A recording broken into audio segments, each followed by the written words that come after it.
Endi tibbiy ko'rik uchun Hindistonga borishingiz shart emas. 28-aprel kuni Denov shahri Shifomed klinikasida hamda 29 va 30 aprel kunlari Termiz shahri O'tanpolvon klinikasida Hindistonning nufuzli klinikalaridan biri Max Healthcare klinikasining tajribali shifokorlari qabuliga o'z joylaringizni band qiling. Birinchi hindistonlik doktor, gepatolog, qondagi gepatit, B, C, D viruslar hamda jigar saratonini aniqlovchi jigar transplantologi.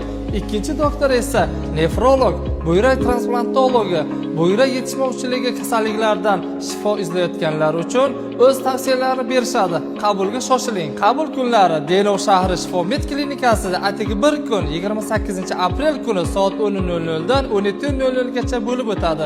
Quyidagi raqamlarga telefon qilib o'z joylaringizni band qiling. Shuningdek, Termiz shahri O'tanpolvon klinikasida qabul atigi 2 kun 29 va 30 aprel kunlari soat 10:00 dan 17:00 gacha davom etadi. Quyidagi raqamlarga telefon qilib o'z joylaringizni band qiling. Quyidagi administrator telefon nomeriga telefon qilib batafsil ma'lumot olishingiz mumkin. Ushbu videoga like bosib, bu videoni Hindistonga davolanishga bormoqchi bo'lgan do'stingizga yuborib qo'ying.